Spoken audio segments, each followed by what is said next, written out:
നാച്ചിയാർ കോവിൽ ക്ഷേത്രം തമിഴ്നാട്ടിലെ കുംഭകോണത്തിനടുത്ത് സ്ഥിതി ചെയ്യുന്ന അതിപ്രസിദ്ധമായ വൈഷ്ണവ ക്ഷേത്രമാണ് നാച്ചിയാർ കോവിൽ.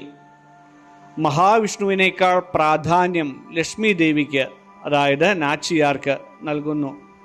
അതാണ് ഈ ക്ഷേത്രത്തിൻ്റെ ഏറ്റവും വലിയ പ്രത്യേകത.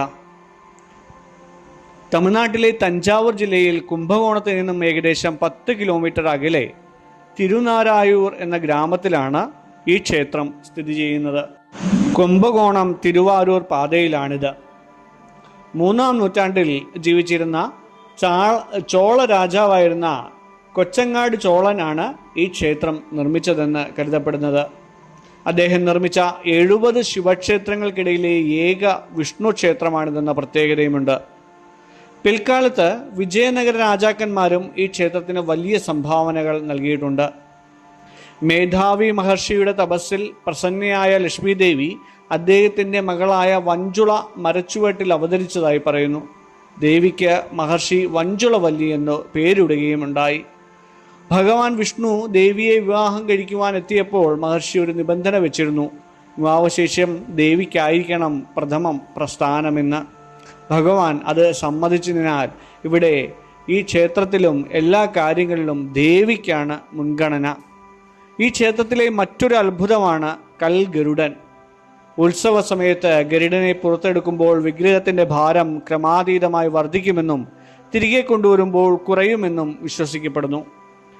തമിഴ്നാട്ടിലെ കുംഭകോണത്തിനടുത്ത് സ്ഥിതി ചെയ്യുന്ന നാച്ചിയാർ കോവിൽ വൈഷ്ണവ ഭക്തരുടെ 108 ദിവ്യദേശങ്ങളിൽ ഒന്നാണ്.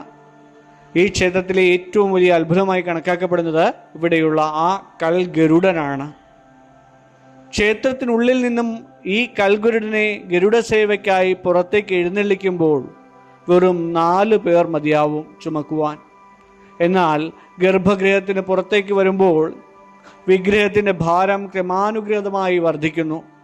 പുറത്തെത്തുമ്പോൾ 8 പേരും, പിന്നീട് 16 പേരും, അതിനുശേഷം 32 എന്നിങ്ങനെ കൂടി ഒടുവിൽ ക്ഷേത്ര ഗോപുരത്തിന് പുറത്തെത്തുമ്പോൾ 64 പേർ ചേർന്നാണ് ഈ വിഗ്രഹം ചുമക്കുന്നത്. തിരികെ ക്ഷേത്രത്തിനുള്ളിലേക്ക് പ്രവേശിക്കുമ്പോൾ ഭാരം കുറഞ്ഞു വരികയും ഒടുവിൽ 4 പേർക്ക് മാത്രം ചുമക്കാവുന്ന അവസ്ഥയിലാവുകയും ചെയ്യുന്നു. ഇതിന് പിന്നിലെ രഹസ്യം ഇന്നും അജ്ഞാതമാണ്. സാധാരണ വിഷ്ണു ക്ഷേത്രങ്ങളിൽ ഭഗവാനാണ് പ്രാധാന്യമെങ്കിൽ ഇവിടെ ഭഗവാന്റെ പത്നിയായ വഞ്ചുളവല്ലി തായർക്കാണ് പ്രാധാന്യം, നാച്ചിയാറിന്. ക്ഷേത്രത്തിൻ്റെ പേര് തന്നെ നാച്ചിയാർ കോവിൽ എന്ന് തന്നെയാണ്. ഉത്സവങ്ങളിൽ ദേവിയാണ് ഭഗവാന് മുന്നിലായി നീങ്ങുന്നത്. നൈവേദ്യങ്ങൾ ആദ്യം സമർപ്പിക്കുന്നതും ദേവിക്കാണ്. സ്ത്രീശക്തിയെ ആദരിക്കുന്നതിൻ്റെ ഭാഗമായാണ് ഈ ആചാരം. ഭഗവാൻ വിഷ്ണു ഇവിടെ ശ്രീനിവാസ പെരുമാളായി 5 രൂപങ്ങളിലും കുടികൊള്ളുന്നു. ഗർഭഗൃഹത്തിലെ വിഗ്രഹം കല്ലിൽ കൊത്തിയെടുത്തതാണ്. ഭഗവാൻ കല്യാണ രൂപത്തിൽ ദേവിയുടെ കൈപിടിച്ചു നിൽക്കുന്ന രീതിയിലാണ് പ്രതിഷ്ഠ. ചോള രാജാവായിരുന്ന കൊച്ചങ്ങണ്ണാൻ നിർമ്മിച്ച ഈ മാടക്കോവിലുകളിൽ ഒന്നാണിത്. അതായത് ഉയർത്തിയ തറയിൽ നിർമ്മിച്ച ക്ഷേത്രമാണ് ഈ മാടക്കോവിൽ എന്ന് പറയുമ്പോൾ. ഏകദേശം 75 അടി ഉയരമുള്ള 5 നിലകളിലുള്ള രാജഗോപുരവും ഈ ക്ഷേത്രത്തിനുണ്ട്. ക്ഷേത്രം സാധാരണയായി രാവിലെ 6 മുതൽ 12 വരെയും വൈകുന്നേരം 4 മണി മുതൽ 8 വരെയുമാണ് തുറന്നിരിക്കാറുള്ളത്. വസ്ത്രധാരണം മുൻ നിർദ്ദേശിച്ചതുപോലെയൊക്കെ തന്നെ മാന്യമായ വസ്ത്രധാരണം ഈ ക്ഷേത്രങ്ങളിലെല്ലാം ചെയ്യുമ്പോൾ ശ്രദ്ധിക്കുക. ഈ തമിഴ്നാട് ക്ഷേത്രങ്ങളിലൊന്നും തന്നെ പ്രധാനമായിട്ടും ഷട്ടുകൾ ഉരേണ്ടതില്ല. എങ്കിലും മാന്യമായിട്ടുള്ള എല്ലാവരും മാന്യമായിട്ടുള്ള വസ്ത്രങ്ങൾ തന്നെ ധരിക്കുവാൻ വേണ്ടിയിട്ടൊരു ശ്രമം ഉണ്ടാവണം. കുംഭകോണം തന്നെ ആയതിനാൽ കുംഭകോണം റെയിൽവേ സ്റ്റേഷനാണ് ഇവിടുത്തെ അടുത്ത റെയിൽവേ സ്റ്റേഷൻ എന്ന് പറയുന്നത്. കുംഭകോണത്തിൽ നിന്നും തിരുവാരൂർ ഭാഗത്തേക്ക് പോകുന്ന ബസ്സുകളിൽ കയറിയാൽ നമുക്ക് നാച്ചിയാർ കോവിൽ സ്റ്റോപ്പിൽ ഇറങ്ങാൻ സാധിക്കും. ധാരാളം ലോക്കൽ ബസ്സുകളൊക്കെ ഈ വഴി സഞ്ചരിക്കുന്നതാണ്. വിമാനം വഴിയാണെങ്കിൽ തിരുച്ചിറപ്പള്ളി റെയിൽവേ സ്റ്റേഷൻ എയർപോർട്ടിൽ നിന്നാണ് നമുക്ക് ഏവർക്കും ഇവിടെ എത്താൻ സാധിക്കുന്നത്.